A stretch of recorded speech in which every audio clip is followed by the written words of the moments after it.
The METUS Tech Show.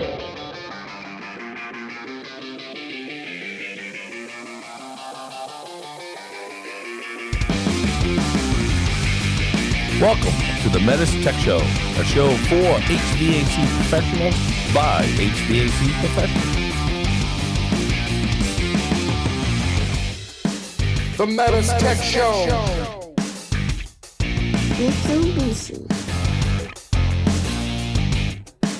So welcome, Vinny. So I hear that you're a pit boy. Oh, I'm sorry. Is it pit boy or pit master? Master guy. Yes. Scott, you're a pit master. It's master. It's master. I'm a pit master? Yeah, call yourself I'm pit a master. pit master. I thought you were a pit boy. Well, I just got upgraded. Okay, so that's your hobby? I am is smoking. over the past 2-3 years, yes, I have you're probably not going to like this, but I have a pellet smoker. There's nothing wrong with that. No, he's okay But with it's a that. beginner. It's got me in the game. Right. And the food is far better than the grill. Yes. Far better. You have What to do be you patient. what do you like to smoke? Oh, well, I just smoked a brisket Nice. over the Labor Day weekend, a 12-pounder, and I had asked one of my fellow coworkers who's on our team, Alex, what's the best method, and he introduced me to a foil boat method. Have you guys heard of that one? Yeah. You sent me a picture of that. Oh boy, it was best one I've done to this point. So you just basically wrap some foil around the brisket, and the heat comes over the top, and the pepper grabs it, and what do you Different want to way. call it? It's Bark. there's I had 1,000 the ways best. a way to Yeah, smoke, right? yeah, And yeah. it's I always say it's to your preference. And you've heard of that method? Yeah, Okay. absolutely. Yeah. That's good. No, he sent me a picture. It looked good, and of course, I was having hamburgers, so thank you, was Vinny, good. for that. The pictures rubbing it in. the pictures look good, but I like to try some. Yeah, I know. Okay, send me a sample. I Don't know send it's me a always picture. mouth watering. That's Like, it. where's my piece? Right? No. That same weekend, Rob was doing some tomahawks. Yeah, but I grilled them. They did come out very good, but Well, with they were grilled. tomahawks, you got to grill. Gotta I mean, grill. that's Yeah. you just got to grill those. Did it all by the side, the thickness of the steak Yeah. and time. And How it worked thick? out. How thick were they? They were. We went with 2 inches, Oh. and so it was. I think the Man. first side was 12 minutes, and the second was 10. Yeah. You do 2 minutes less. And how on do you it. like it? You like it rare? I like it a little rare. Yeah. Not too bad. Rare. Rare. Like winning an argument with your wife. Rare. Yes, exactly. Far and in between. Yeah. Yes. All right, guys. So welcome to the METUS Tech Show, everyone. I'm Paul Schaubs. With me from METUS is Scott Tallman. Our guests today are Vincent, Patti, and Rob Delmauro, both from Trane. Is it New York, New Jersey, or both? Both. We cover Both. So, Vinny, we'll start with you. Tell us a little bit about yourself, what you guys do, and so on, and then we'll go to Rob. So my name is Vincent Patti, and I am the regional team leader for the Greater Northeast. So our areas kind of differ from yours a little bit. So picture central New Jersey up to Maine. That's wow. the Greater Northeast area. You guys are probably Mabu, Nibu, right? Kind of deal. Yep. So I run the DTS team, and for those that don't know what the DTS team is, it is basically the DSGs, and across the Trane, we need to do things Of differently. course you do. So we're Ductless Trane technical is the specialists. king of acronyms, more so than the military Yes, even. yeah. So we're at the 2023 DSG conference in Alpharetta, Georgia, and you're here with us. So you are a DSG as far as we're concerned. That's right. But you guys call yourselves DTSs. That's right. So we're okay. And DTS stands for what? Ductless technical specialist. Okay, and I'm okay with that. But a DSG is what I'm used to, but they're interchangeable as far as I'm We're concerned. wearing the DSG search. That's right, not a DTS shirt. Yeah. All right, and how long you been with Trane? So next year will be 10 years. Rob's got a different story when Rob? we get to him. So, okay. So anything else? That's about it. All right, Rob? So- Rob Delmauro. Yes. So you got the name right. So I started with Trane in 1986, so I'm on 37 years. Wow. Really? Impressive. Yes. Yeah. But most recently, since the merger or partnership of Mitsubishi and Trane for the last 5, I've been a DTS or DSG. Actually, I love it. It's probably the favorite job I've had since I've been here because I love to do technical support and project management, and it's right up my alley. Yeah. Nice. And good. And just to be clear, it's not a merger. It's what's called a joint venture. A joint venture. Thank you. Right? So we just partnered up. So this was good for me because when I was in the field, I was a Trane dealer and a Mitsubishi dealer. So I came to work for Mitsubishi. Said, this is great. And then, what was it, 2019, I think, May or April of 2019, we started the joint venture. I go, this is awesome. For me, it's great. So, and it's been a good partnership. So I'm Absolutely. glad you guys are here, and I hope it continues going on. Look at this. We're together now. Yeah, we're together. Yeah. So what are we going to talk about today? We're going to talk about some city multi MNet wiring and things along that nature. I think it's important. Rob and I see a lot of mishaps with that in the field, so we thought it would be a good topic to kind of clear up some questions that perhaps we get asked and may be useful for some listeners. Good. So before we get into that, let's talk about your support role, contractors. How do you and Rob and the rest of your team support the contractors? Is it tech support? Is it site visits? Is it startup assistance, or all of the above? Rob, you want to? I'll say all of the above. And we try to take a proactive approach. So we're actually reaching out to the contractors before they even, reach out to us. So we want to be on site with them, do site visits, walk through your checklist that you have, and make sure that everything is going as planned. Yeah, you want to see where the action is. Yes. Yeah, Yep. I like it. Very good. So we're going to talk specifically the MNet wiring. So let's just, one of you guys, I don't care who, tell me what the MNet wiring does and its purpose.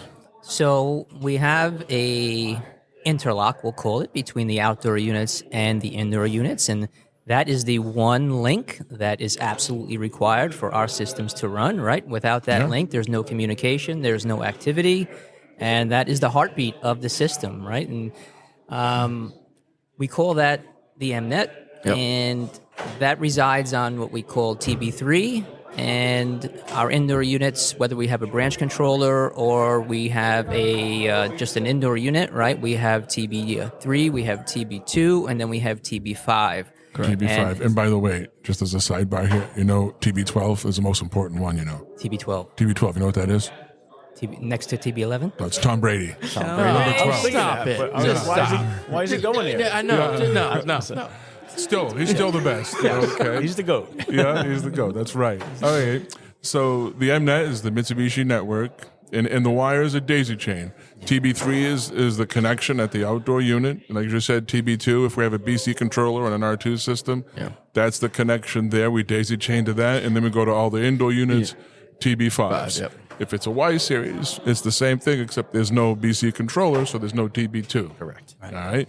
And there are certain requirements. So when you're going out or a contractor's calling you, what are you going to tell them about the requirements? Well, here's the first thing I'd like to say. Before a contractor should be calling us, they should have a Mitsubishi wiring diagram, right? Rob and I, we will press that proactive role, right? We want to make sure they're set up for success. So we talk about TB3, TB2, TB5.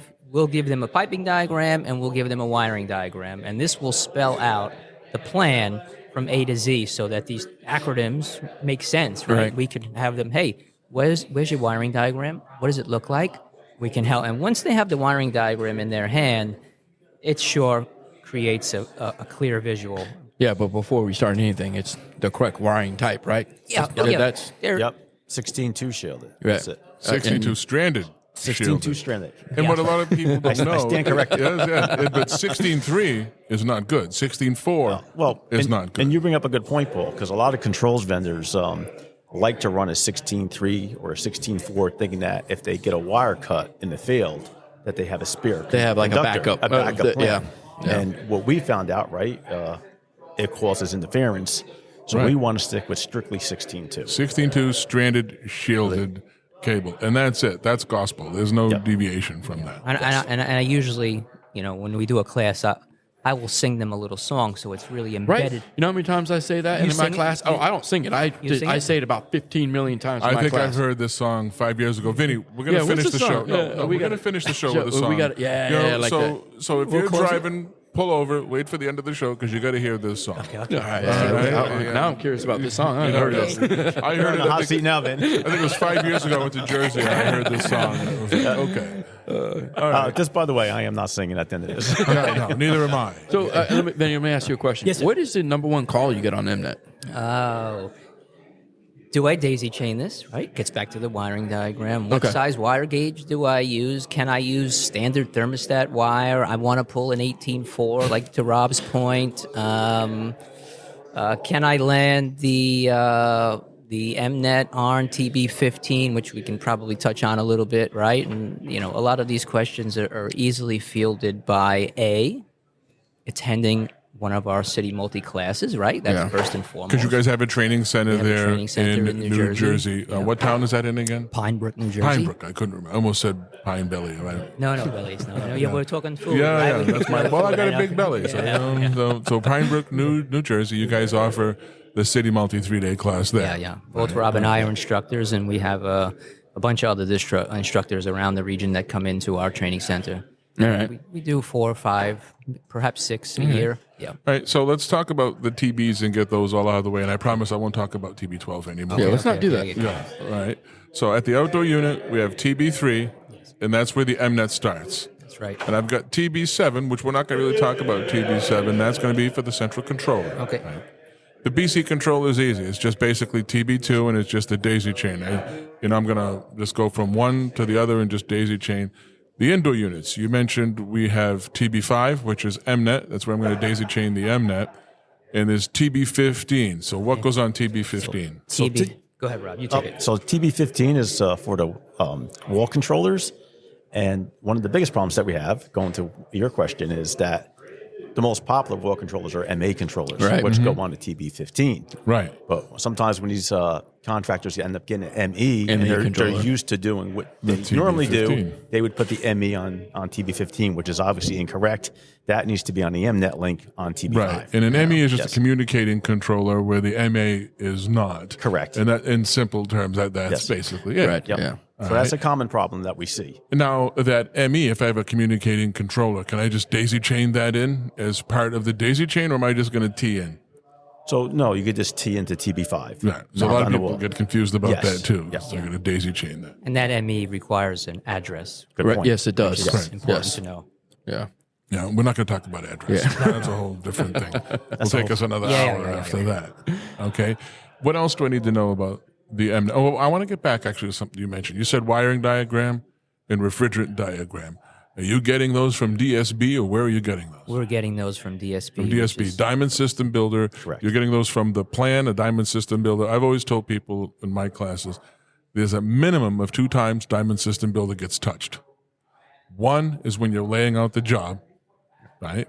And 2 is when you're done with the job and there's an as-built. Yep. You can get a diagram from either one. But the as-built is what you need later on when the job is done. Yeah, correct. Yeah, we're not going to talk about that today either. But, all right, what else do I need to know about the daisy chain? It's 16 gauge, stranded, 2-conductor, shielded wire. Yep. We must use the S terminal. We must use the S terminal. Yes. Very important. Right? And that's where the shield. Shield comes in play. Yep. And I got to be daisy chained, Same fashion. same fashion. Yes. Are there any maximum or minimum lengths I have to worry about? Rob? Yes. So Vinny doesn't know anything because he keeps deferring to you. Well, I don't want to steal the show. I brought him Well, in he's saving his voice for the song. I brought him in as a guest. Yeah. So we do want to be careful on the MNet limitations for wiring length. So you don't want to exceed 656 feet from the condenser or the outdoor unit to the furthest indoor unit. Indoor unit. And then the maximum MNet wiring, I believe, is 1640. 6040, yeah. Yeah, Right? feet. Feet. 1,600. Yeah, another way to remember 500 meters 500 for the meters. Easier, 6040. round up. Easier. That's how I'm easy Yeah. math, yeah. Yep. Yeah, the Canadians, they talk in meters. Oh, well. I got actually, that's not bad. I got the Units Plus app on my phone to convert all that all day long. Oh, nice. Yeah, I got to get that. No, it's a really good app. It converts everything. Is it free? Yeah. Oh, well. I, We'll get it, do you know me? I don't pay for any. I'm not Yeah, too cheap. he doesn't. Yeah. Yeah, no, I'm very cheap. I'm not paying for apps. All right. Talk voltage? You want to talk Voltage, yeah. Yeah, Let's talk yeah, about so voltages. voltage. So what supplies the power for the MNet? That is the outdoor unit. The outdoor unit. That's right. And you have about 29 volts DC. 29 volts DC. Is that a bouncing 29 volts or is it steady 29 volts? That's a consistent. All right. When are you going to worry when that voltage is outside of 29? How far outside of 29 does it have to get before you get concerned? I don't recall the utilization range on that, do you? Typical range that I go by is 10%, but I'll tell you the truth. Every time I've checked it, It's been pretty damn close to what it is. 29 volts. Yeah. You guys ever come across a job where the MNet is shorted? Oh, yeah, well, we're talking about that's 0 volts Yeah. at that point. And that's what Yeah. happens. That's not a low voltage situation. That's a no voltage. That's a no voltage. Yeah, exactly. Well, that's the thing about DC voltage. You're not gonna low DC voltage. You're not gonna fry anything when it gets shorted. It just shorts the ground. It just shorts the ground and Yeah. it's 0. And now you're like, so do I have a short or not? So my daisy chain is run. My units are all powered. The outdoor is powered.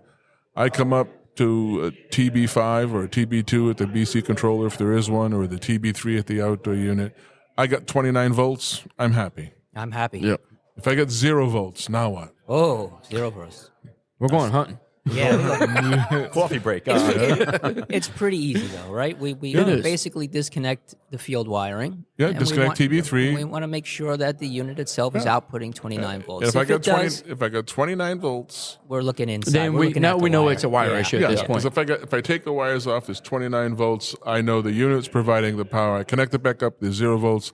Now we're going. Now let's go figure out where this is. So Now, would you go like in the middle of the transmission line and then check there, and then from there you can backtrack? That's exactly where- how I recommend Is it. that what you do? I Okay. just try to divide it. right. Go to the middle. Don't start at the beginning. You work right. your way. You got 8 indoor units. Let's cut it to 4 and 4. See Right. what we got and start there. Yeah. Okay. Yep. It's what they call a divide and conquer. yeah, conquer. one of the things I used to do, and because of this, because I would just imagine if I had a large job in this MNet, and how do I know how the MNet is run? Which unit did it go to first? I'm going to be trying to trace these wires. So I always put on my as-built that I was going to leave on the job. I always put on there how it was daisy chained, like the order. I started with address 51, and then I went from, because it doesn't always go 1, 2, 3. No. So I would have a list on the plan. I would write a list. It started at 51 and goes in 2, then it goes 7, 5, 13, 1, 4, in the order that the daisy chain was actually physically run. That way, because If you're a contractor out there, take that note down from Paul. That is That's- extremely important to come back and troubleshoot later. If you don't know that, you're going to have a hard time. yeah, no, it's just, because I don't want to be the guy stuck on there coming back a few years later when somebody cuts the wire, because that's all happened to us. A contractor's come in, has cut a wire. Do you remember how you ran it? No. I don't remember what I had for breakfast this morning. That's right. Let me talk about daisy chain real quick. So we get this a lot of mishap in my classes when I teach, is because this is how we split it in our class, is when we do daisy chain, we always, TB3, then it goes to the branch controller, then to our heads.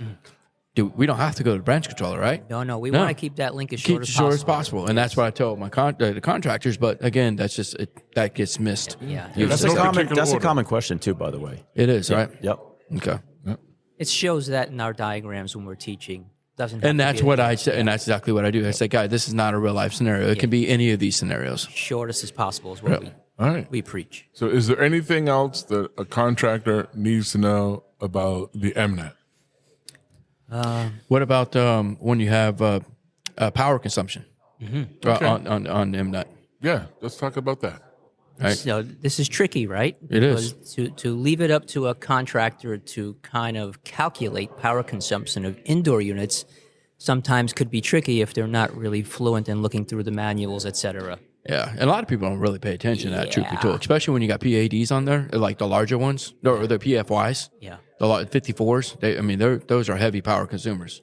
Yeah. Yeah, and then if you reach that limit, what do we have to add to the system? So we have something called an MNet booster. Right. So again, it shows the MNet booster on our wiring diagram, shows a reference of it, doesn't necessarily show where exactly it could be placed because it could be a case by case. Right, and thank you for putting that right, case by case, because a lot of people think they put it in the middle of the transmission line. Well, that may be the case, depending on where your power hog is coming from with the PFYs and stuff like that. I mean, a good app note that you might want to get off Myling Drive is app note 3018, which goes over wire limitations and also has, I think, a chart in there for the power units, for the indoor units. Yeah. Yeah.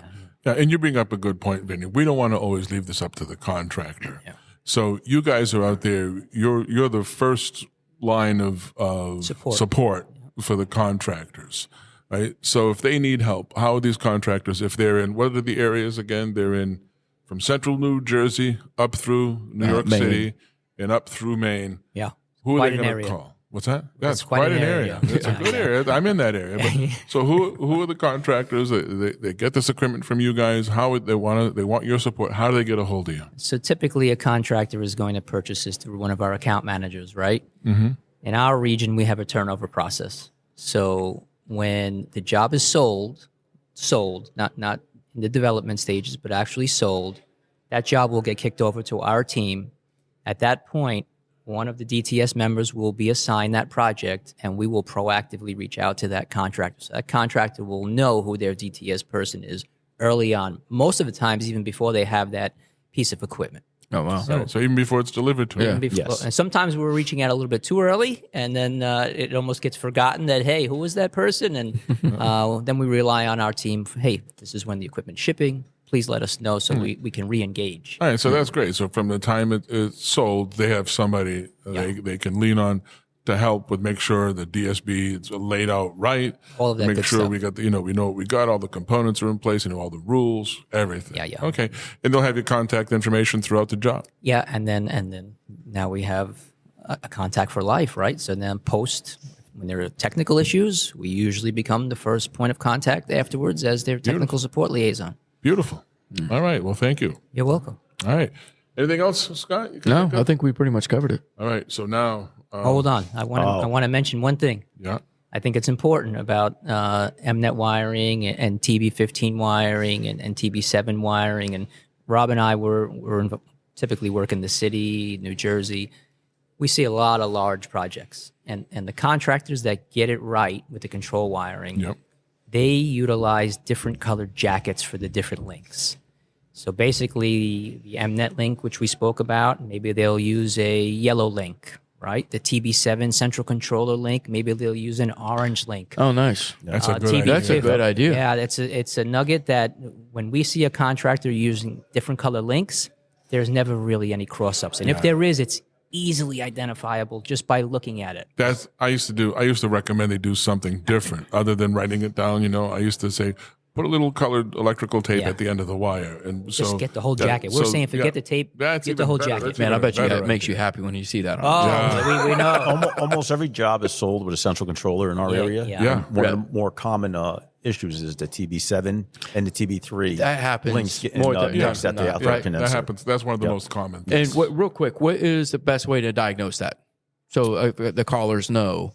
Callers. I don't know why I'm saying callers. No, we don't want Listeners. calls because- Yeah, that's true. We don't want callers. Our listeners know how to diagnose between if TB3 and TB7 are swapped. Real quick, Well, I would say the easiest thing is the 29 volts DC that we spoke about earlier. right? Is being generated from the outdoor unit. From TB3. Yes, from TB3, correct. Correct. And on the TB7 link, you're going to see a little bit less voltage, somewhere between 24, 26 volts DC, and that's being generated from the central controller. Correct. So you could just take the TB7 link that you think off the unit and check voltage on the wire to see if it's coming from the central controller rather than the outdoor unit. Okay. All right. Good tips. Yeah. All right. So I think this is the moment we've been waiting for. Yes. Ready? So Vinny, hold on. Before you, what I'm anxious. What made you come up with this song? A lot of wiring issues. A lot of wiring issues. Wanted to make sure that they understood the correct wire to use. And if you give them a little bit of lingo, a memorable moment, they typically won't forget. They remember, And right? you came up with this song, and do you sing this song in all your classes? I try. Okay. I try. All right. Sometimes I get tomatoes and the ones in the can thrown Yeah. out, and they hurt the ones Oh, in the they can. hurt. Oh. The fresh tomatoes, Right, they're yeah. okay. I'll probably regret this, but I'm dying to hear this. Yeah, so- I'm so actually this- very intrigued on this. I'm not gonna lie. okay. All right, Do you ladies and typically gentlemen. get singers or no? What's that? You typically get singers on the show? You're the first. Yeah, yeah, you're Okay. definitely I'm the not first much of a singer, but I think you might yeah. sing. So you might be the last day. It's gonna be that. So without any further ado, do you have a name for the song? Oh yeah. What? The name of the twisted, song? twisted. Twisted. Oh, I like So, ladies and gentlemen, Vincent Patti with Twisted. Dun, dun, dun, dun. I need you guys to Oh yeah, we're doing this. All right. come on, Rob.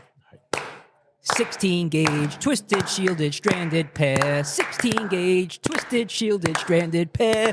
16 gauge, twisted, shielded, stranded pair. That is awesome.